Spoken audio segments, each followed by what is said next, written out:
Hello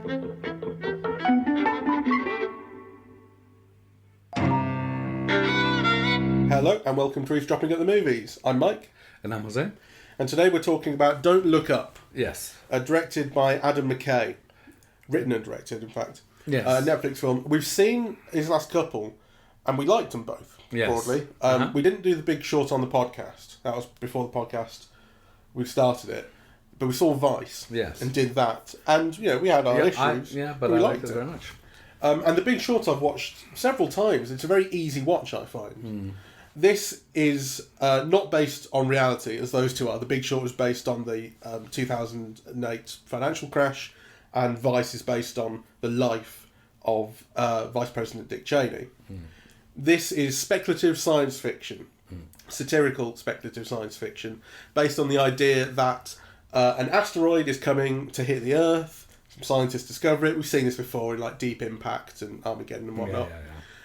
It's coming to hit the Earth, but the twist here is that no one cares. Yeah. It's all about the people's response, it's about the government's response, and people aren't taking it very seriously. The pandemic looms large over this film.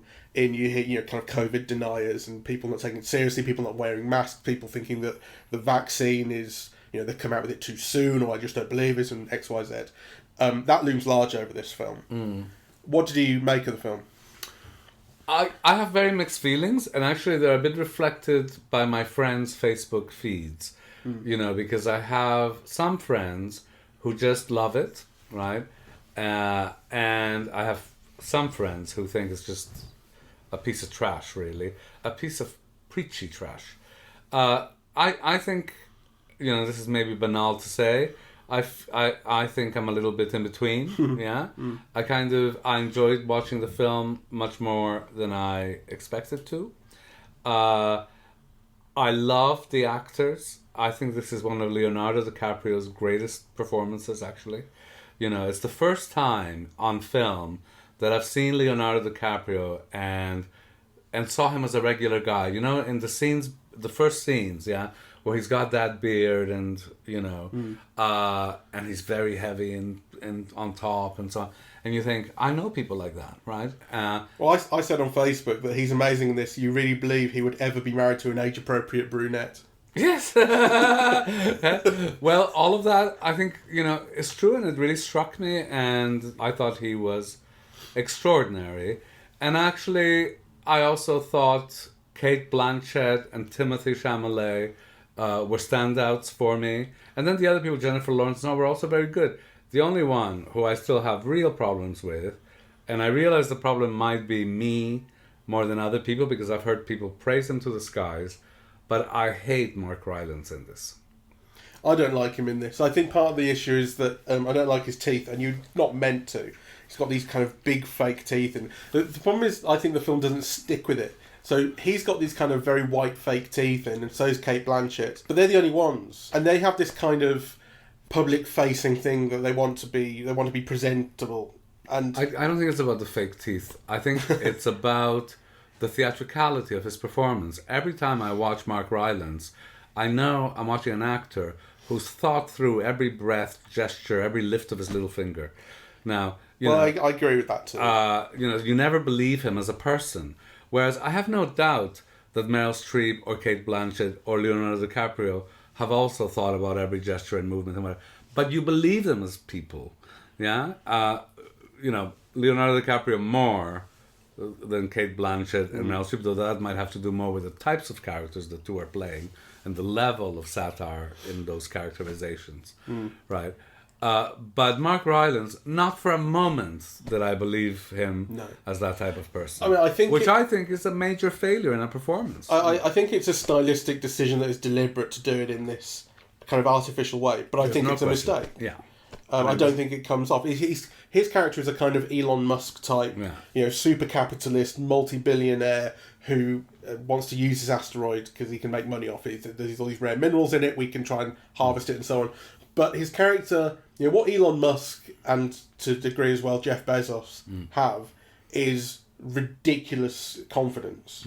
Kind of psychopathic confidence, and he doesn't play his character that way. He plays it with this kind of nebbishy thing, And it just doesn't fit. I mean, I think the idea is to avoid doing that, to avoid doing the overconfidence thing, but it would fit much better. Yeah. It just doesn't do it, and I don't buy it at all in any way. No. I really... I thought it was a really bad decision and not a bad performance, that's not right.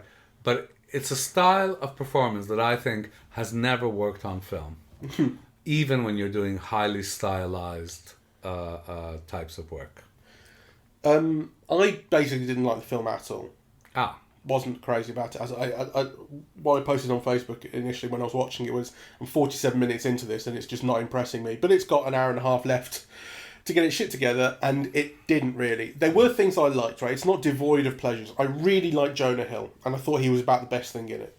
I really like Jonah Hill as well. So he plays the president's son. So there is a kind of round satire of the Trump White House, where Meryl Streep is the president and her son is chief of staff, and that's a total, Jared Kushner thing. And of course, the problem with it, and it's a problem with the film, is that what we saw in real life during the Trump years is actually so much worse than anything that the film paints as satire. Except, of course, that in the film we all die. Spoilers, right? So, but it's only in that sense that it's worse, right? The behavior of the president, the brutishness, the crudeness, the stupidity was all much worse in Trump, right? So it's very difficult to satire something but do it in a lower key than the original. Yeah, that's one of the things that kind of came up throughout the Trump presidency, even before the Trump presidency, when he was a candidate, was people, comedians and satirists being asked, is this good for comedy and is it not? And the answer that people tended to settle on was, this isn't great for comedy. Well, no, initially they would say it's good for comedy because he's such an absurd character. And then as it became more and more real, you settled into, actually, you can't satirise this, it's too absurd. That's kind of been a refrain for a few years. Brexit has had the same effect on British comedy, I think.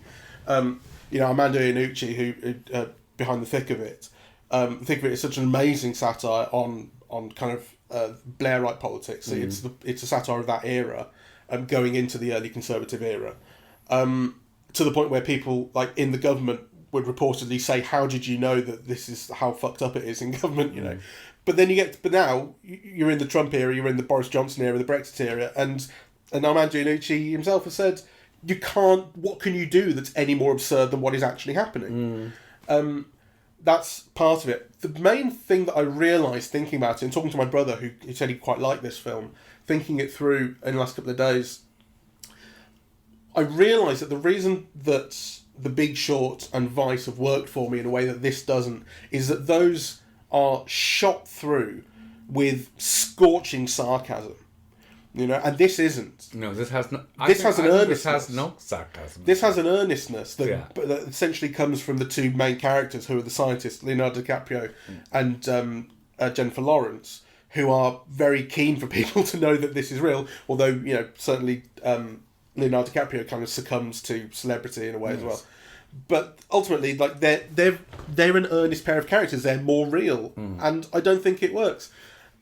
And it's not to say that was absent in the other films. Certainly in The Big Short, you had that moment with Brad Pitt telling off two young investors he was working with. They were celebrating that they'd made this great big bet against the American economy, and then he tells them off saying, if this bet comes off, loads of people lose their jobs. And you and I are both a bit kind of, it's a bit earnest, and it's a bit, kind of, this is our values. But actually, here it's throughout. Yeah, but actually those earnest moments are some of the moments that worked best for me in the film. Like this one? Yeah. I think the moment with Timothy Chalamet, where he said grace. Yes, I did like that. I like that. And then the moment at the end where Leonardo DiCaprio says, we didn't know that this was the good life. Yeah, that kind of, they have their coffee, they have their pie, they're warm, they have drink. Yeah, that this is a good life. We didn't know we have everything we needed. Or something. Exactly. Yeah. Something like that. I thought that was, those are two wonderful moments in the film. I didn't mind the second one. The first I did like. I thought it was surprising actually how much it worked. I thought, but then that's where they're all sitting around the table trying to have this final normal dinner before the world is destroyed. And I thought just the whole destruction, that sequence, generally speaking, was quite badly handled. I thought. I mean, I immediately compared it in my head to the end of Melancholia, the Lars von Trier film, which is about Kirsten Dunst is depressed and the asteroid is coming to hit Earth. And the end of that was extraordinary because it's just in your face and there's no escaping from that, and it's so intense. This doesn't have... No, I mean, I think this is middle-brow cinema, right? So what I value about it, so some people are saying, it's so banal and predictable and, we've seen all of this before. And I think, okay, on the one hand, that's true. On the other hand, whatever you think about it, this is a mainstream film about ideas that functions in the old-fashioned way, right? Because if somebody like Pauline Kael said, cinema is America's national theater. It's where ideas about the state of the nation and who we are and what a good life is, and it's where those ideas get debated. We haven't had an American film about the state of the nation or, kind of in a long, long time. And I think this is one, right? And I think the end result of it is that people are discussing all of those issues. Yeah, you're seeing it online. They are discussing kind of the ideas of the film is about. I think they're already discussing them because the film isn't actually about anything particularly new or novel. It's about what we're already all talking about. And one of the problems I have with it is that it's just a lame, half-assed parody of the way in which we're already living. Well, oh yes, we're all online all the time. We turn everything into a meme. We can't take anything seriously. We can't believe anything unless we see the asteroid in our face. Well, I think what the film is doing is telling you the nefarious effects of that. Yeah, so, and I think it's dramatizing it in ways, that actually are a bit heavy-handed. The whole thing with Ariana Grande and the boyfriend and, But I also think we can't allow ourselves to think that, we're in a bubble. I mean, we are in a bubble, right? So I think that there's, a large part of an American audience who does not necessarily see these things this way, for whom this film will give something to think about that would not necessarily be new to them. It's a very... how will it play in the Midwest? It might be very patronizing to say that. I'm not sure. I do know what you mean. I do know what you mean about that. Like, I've said something similar about Guy Ritchie films before and how they play differently to, sort of cab drivers. Well, the thing is, I love Guy Ritchie films, except the last one is just, I couldn't watch it. I couldn't finish it. He's got a new film with Jason Statham on Amazon Prime. I love Jason Statham and I love Guy Ritchie. And it was just unwatchable. I didn't know he had... What's it called? I forget. Look it up. Wrath of Man. Wrath of Man. Never even heard of that. Is it straight to streaming? Yeah. And a big budget. Jason Statham stars as H, a new cash truck driver in Los Angeles whose thwarting of a robbery leads to his skill set with guns and mysterious past being questioned. You see, it's exactly the kind of film I would love. It's like a little bit like... I thought it would be like Criss Cross, the Siodmak film. And it's not straight to streaming. It's made $104 million at the box office. Oh, really? Yeah, on a $40 million budget. Oh, wow. That's a big hit. Oh, the action scenes were praised, apparently. Did you get as far as an action scene in it? Yes. No, I saw it almost until the end. Right. So that's how bad it was. I gave up on it after having invested an hour, more than an hour. Fair enough. Sorry, I got distracted. Yeah. I think, the whole thing with the morning television... Of which, what's his name, by the way? Tyler Perry. Tyler Perry, I thought was very good as well. And Cate Blanchett was wonderful. Like, it really does evoke all of that American kind of superficial morning TV. And we all know it's superficial, and we all know it's phony through and through. And yet, that is still kind of the dominant mode of discourse. And actually, it did make me think, because I was thinking about my childhood, and not to romanticize it or anything, because actually... television in my childhood was shit. Like you're driven by nostalgia to see all of these things that you used to love as a child. And really, after a few episodes of the Sonny and Cher show or the Bionic Woman or whatever, you turn them off because they were really bad, right? Yeah. But there was a seriousness to the news, that kind of doesn't exist, I think, anymore. There's a seriousness, a thoroughness, and an accountability, right, to all the news programming that you don't see in American television anymore. So I thought that was like an interesting kind of contrast. Now, dramatic drama on television has gotten so good, and news and reality programming have become a farce, right? Like morning television, the news program, Yeah, the level of stupidity and the lack of intellectual depth, and actually even reporting skills in that kind of, in those areas are really shaming. So I think the film really captured it, beautifully. Yeah, I mean, I feel like I've really seen this. You feel that it's not speaking to you. Well, no, so I've seen exactly this parody. I don't see what it's offering that's different. I can see why it's there, but it just felt like Saturday Night Live level sort of insight to me, which is to say, not insight at all, just dress up. No, I don't agree with that. I mean, I think it's it was sustained, and it touched on different areas, from entertainment, news, television, celebrity culture, Twitter, that discussion of how the various issues on the morning show had trended, right? You know that there are discussions like that. You know that those discussions, in fact, then drive content, right? So kind of, we know all of that, but kind of to see it all dramatized together, I think it's not without value. No, I suppose not. I'm just a bit... no, yeah, it's not for me. I think also what people are missing is, the pleasure in watching these performers do this type of thing. I mean, I think they are some of the greatest performers of the age, and they give the money's worth, really. I mean, DiCaprio was amazing, Jonah Hill was amazing. I thought Timothée Chalamet, for all of the jokes that particularly heterosexual men of a certain age make about him, is here to stay. He holds his own against Jennifer Lawrence, right? They work well together. He's very believable as, her lover, and he's funny, and, you also get a sense of who that character is. Yeah, he's terrific. My brother told me, he said Chalamet is fantastic in this. Yeah. And so part of the film, I was never going to turn it off, but part of the film was waiting for him to show up, which I didn't realise would take so long. He's only in it for the last hour. And he shows up and within a second gets a laugh because the way he delivers his first line. He said, "I'd like to buy these sunglasses, please." Or, he says it in this playful way that a kid would say it, And immediately, I get this guy, and I understand him and his friends, and I like them. I want to be around them. He's a really magnetic presence. Yes, and he's very good, and he's not just this little kind of frail twink. No, he is that too. Let's never forget. Not in this movie. No, I mean, you can't be this frail twink and be believable having sex with Jennifer Lawrence. Oh, I don't know. So I liked, I thought he was a revelation.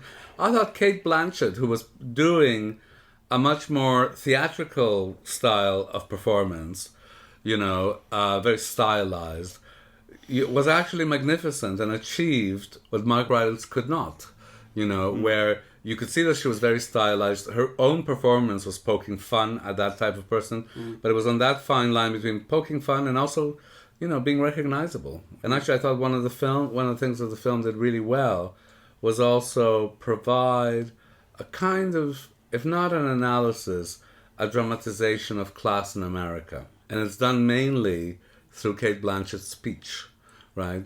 So she's talking to Leonardo DiCaprio, and he's a scientist, and he lives like this, modest middle-class life, in the middle of nowhere, in quotation marks.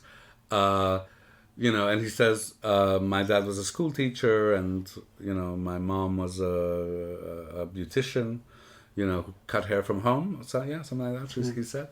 And she says, oh, well, I'm extremely rich. I've got 2 Monets, I've got 4 MAs, blah, blah. Yeah, and you could tell that, everything derives from her personal wealth, yeah?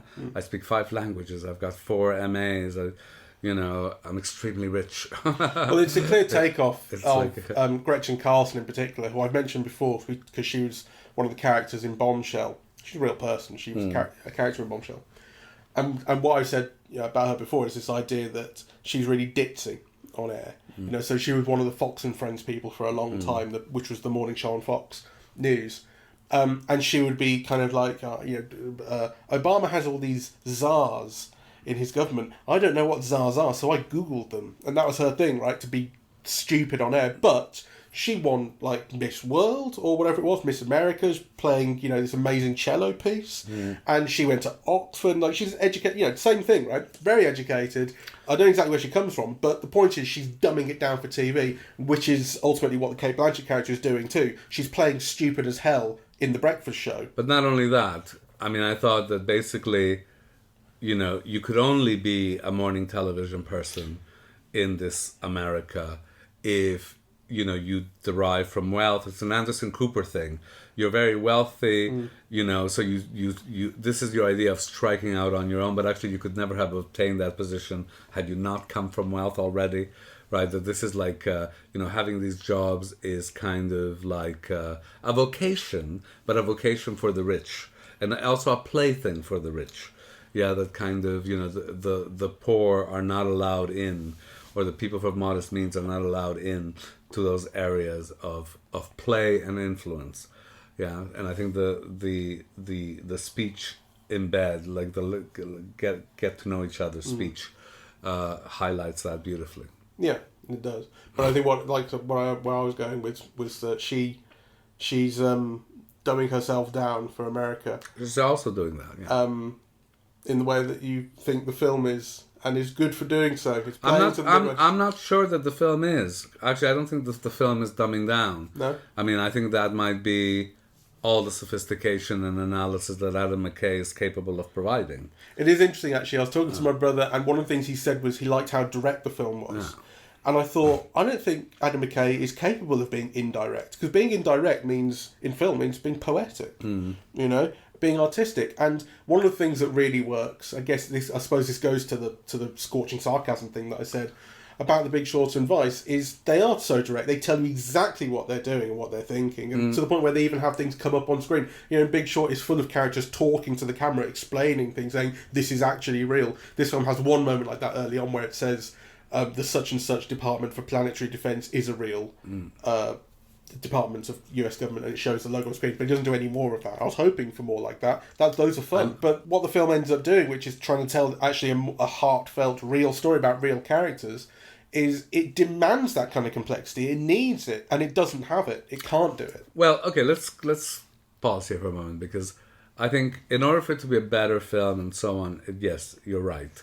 But I think in terms of communicating to an audience, you know, so whilst I think that Adam McKay is not capable of any more sophistication or depth than what he presents us with, nonetheless, it's a message that he and all of the cast feels needs saying, yeah, and needs directing to an audience. And it's true that if you look at America and how divided it is and what people claim to believe, right, it's certainly kind of a message that hasn't gotten through, right? So it needs restating, or it needs articulating, right? And maybe it needs articulating in these ways. Yeah, I mean, I guess I just have to like give up and accept that kind of line of reasoning, because maybe you're right, but it's not for me. The last film, there's a film called Idiocracy, which came out in 2006. Which was written and directed by Mike Judge, who is best known for, I think, Beavis and Butthead. And I saw that because that's when I was working at Blockbuster, and we had that, and I'd look and I'd go, I thought it was terrible.